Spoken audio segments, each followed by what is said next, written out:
miércoles santo con Gustavo Berganza y Juan Luis Font, listos para arrancar con la segunda conversación de la noche. Hoy nos acompaña el presbítero Abel García. Él tiene una licenciatura en filosofía y en teología con maestría en filosofía sistemática. Gracias por estar con nosotros. Bienvenido a las 8:45. Lo hemos invitado para platicar un poco respecto a esa polémica que surge cada vez que nuestras figuras públicas, nuestras autoridades, tienen alguna expresión en el plano confesional. Y yo voy a arrancar recordando solamente una imagen.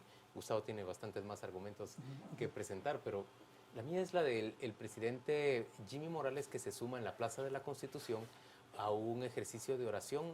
Fue un día sábado por la mañana, de ciudadanos que llegan a rezar frente al Palacio Nacional. Él se suma y esto es difundido incluso por sus redes sociales, las redes oficiales del presidente. Usted encuentra en esa acción digamos, está transgrediendo la valiosa separación Estado-Iglesia, pero por el otro lado también el laicismo del Estado.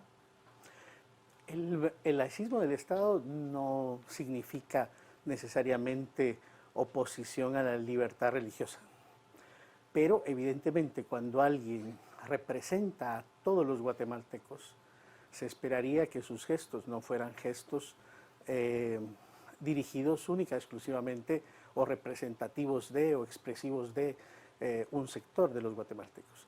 Las figuras públicas... Usted dice una confesión religiosa específica. Exactamente, y no solamente confesión religiosa, sino que incluso intereses económicos o intereses de partido, es decir, el presidente de la República no representa en ese momento a su partido, ni representa a su religión, ni representa a todos los guatemaltecos.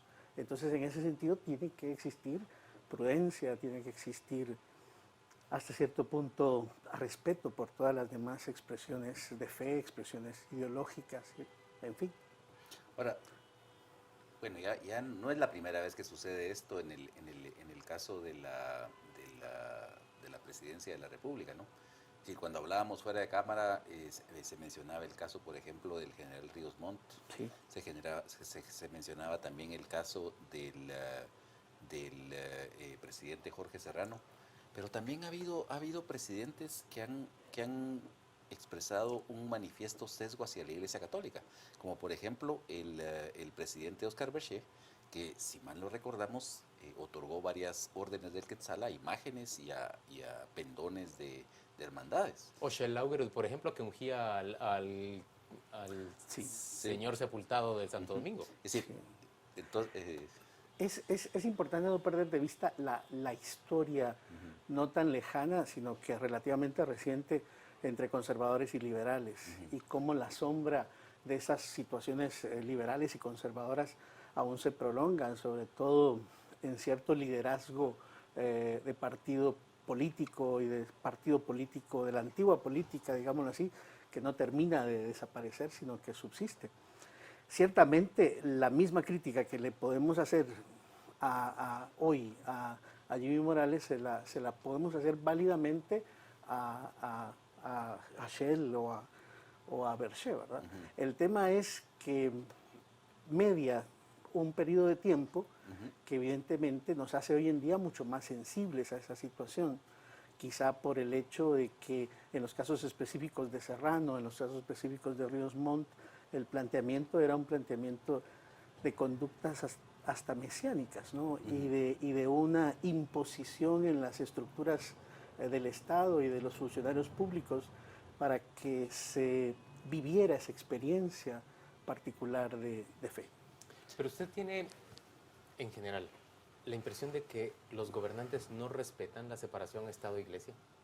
Me preocupa la ausencia de una formación que sea integral, que sea humanista, que sea seria y que sea en el plano ético. Es decir, nuestros políticos tienen formación ética, tienen formación en el campo del respeto a las instancias, perdón, a las diversas instancias y realidades religiosas. ¿Está usted insinuando tal vez que, digamos, hay una separación entre mostrar una religión en público y las actuaciones en el gobierno y las actuaciones en su vida privada?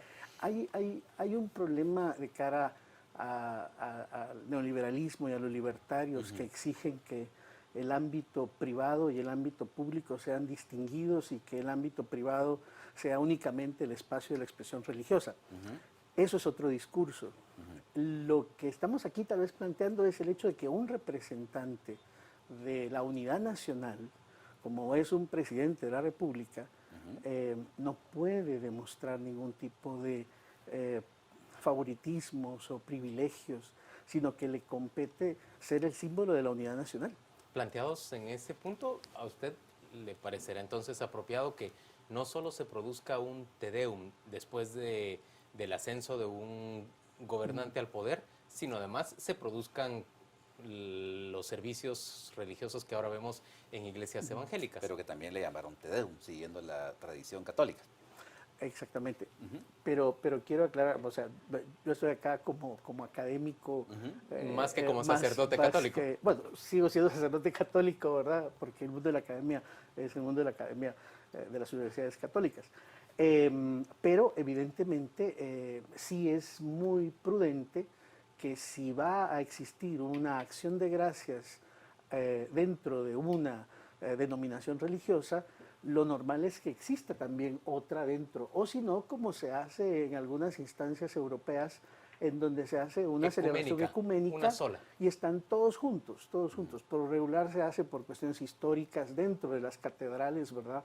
Cuando han existido celebraciones por alguna pérdida, por algún duelo a nivel nacional, tanto Alemania como Italia como España se hacen celebraciones ecuménicas, ¿verdad? Entonces, la cuestión es que también aquí en Guatemala existe mucho peso por la tradición, por las costumbres. Estamos en plena Semana Santa y las tradiciones paralizan el país y las costumbres también. Entonces también hay un proceso de no solo de formación ética de los políticos, sino que también de normalidad histórica dentro de algún tipo de celebraciones. Bueno, pero esto no es de sorprender, pues, porque ya vemos, por ejemplo, me recuerdo una encuesta de Prensa Libre de hace 6 o 7 años, en donde el 95% de los guatemaltecos declaraba su creencia en Dios, y de ese 90-95%, 90% decían ser de alguna denominación cristiana, ¿verdad? Sí, sí. Es decir, entonces prácticamente todo esto está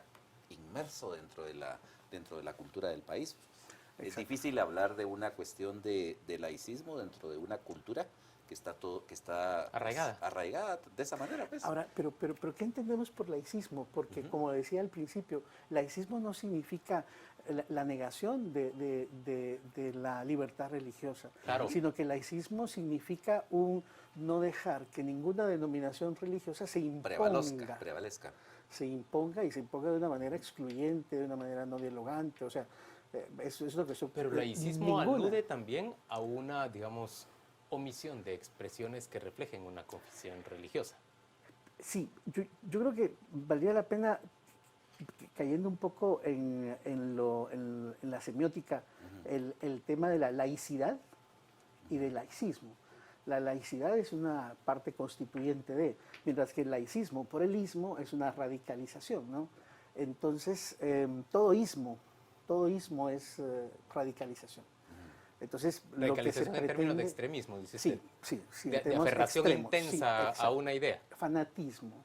Y fanatismo ideológico, no necesariamente religioso. Sino que fanatismo también, hay fundamentalismo ideológico. Entonces es un problema fuerte. Sí. Entonces yo creo que hay que defender la laicidad del Estado. Y hay que defender también el hecho de que se respete la libertad religiosa, ¿verdad? Y hay que defender también el hecho de que un funcionario público investido como representante de todos los guatemaltecos, pues también en sus manifestaciones públicas debe ser prudente, sin caer en el planteamiento reduccionista de los libertarios o del neoliberalismo, que plantea que lo religioso es totalmente, y lo espiritual es totalmente... individual. Sí, y sobre todo privado. Claro. Y mientras más privado, mejor. Y mientras menos se hable del tema, mejor. ¿Que no lo es así? No necesariamente. ¿Que no debe quedar en la esfera íntima la expresión de la confesión religiosa? No necesariamente, es decir, yo puedo utilizar una cruz. ¿Verdad? Esto no es privado. Esa es una expresión pública de su fe. Sí. ¿Pero vería usted apropiado que el presidente de la República se colgara un crucifijo? Pues no, porque está representando a todos los guatemaltecos. Sí. Es que, por ejemplo, digamos, vemos también problemas en otros países en donde llevan ese laicismo al extremo, como es, por ejemplo, Francia, ¿verdad?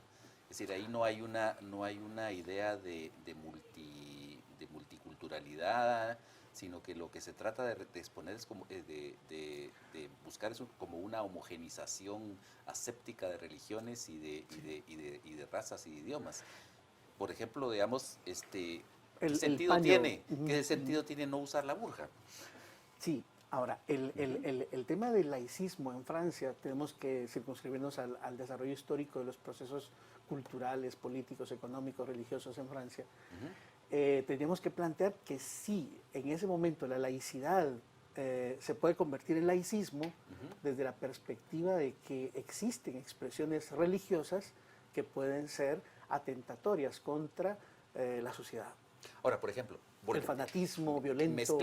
Pongamos esa oposición frente a, por ejemplo, el caso del juez de la Corte Suprema de Alabama, creo que fue en Estados Unidos, que mandó a poner la tabla de los 10 mandamientos, el monumento a los 10 mandamientos dentro de la Corte Suprema de Alabama. Sí. O el oficial que se negaba a casar a personas, aunque la ley lo tuviera aprobado. Es decir, digamos, ¿son permisibles ese tipo de extremos, llamémoslos así? Éticamente hablando. En principio no.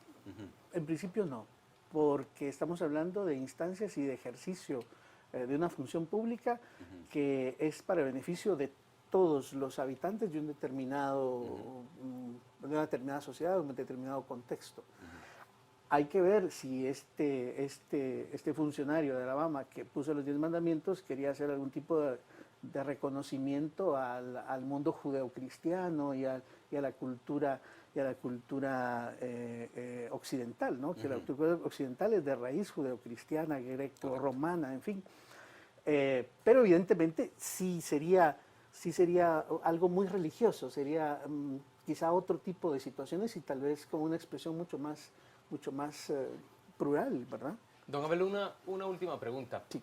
¿Usted encuentra, más bien, cómo encuentra usted el surgimiento de ese movimiento en Guatemala de humanistas que se identifican a sí mismos como seculares y que demandan prácticamente una asepsia o un aislamiento casi del Estado con respecto a las confesiones religiosas y que se sienten de alguna manera ofendidos o agraviados cuando el Estado o alguien que se encuentra al frente del Estado asume una posición que responde a una confesión religiosa? Se ven excluidos porque ellos no creen. Sí, mientras sea una, digamos, intencionalidad de conservar la laicidad del Estado y el respeto por todas las creencias, porque también incluso podemos decir que el no creer es una creencia, ¿no? Entonces, pues están en su derecho de recriminar de que los funcionarios públicos que representan la unidad del país pues no hagan ese tipo de gestos. En ese sentido estamos muy cercanos, porque la convergencia hoy del diálogo que se da en los ámbitos humanistas, de derechos humanos, en fin, pues nos acercan. Es decir, estamos más en una unidad de cara a la defensa de la persona, ¿no? Y entonces a mí no me extraña que protesten. Si están defendiendo la laicidad.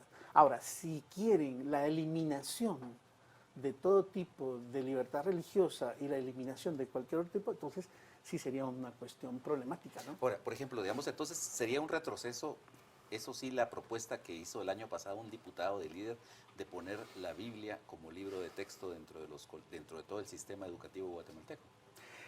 Evidentemente fue una solicitud muy fundamentalista, ¿no? Y evidentemente no se puede imponer, no se puede imponer. Es decir, ¿en dónde quedarían precisamente las personas ateas? ¿En dónde quedarían precisamente los judíos? ¿En dónde quedarían precisamente las religiones mayas? ¿No? O sea, debemos ser profunda y radicalmente respetuosos. Es decir, una persona ignorante solo puede proponer una cosa así, y sin formación ética, sin formación social, política, económica. Es decir, no se podía esperar nada más de este personaje. O sea, Don Abel García, muchas gracias por acompañarnos en este día miércoles santo a las 8:45. Vamos con Rocío Lazo, ella nos cuenta qué se comenta en redes sociales.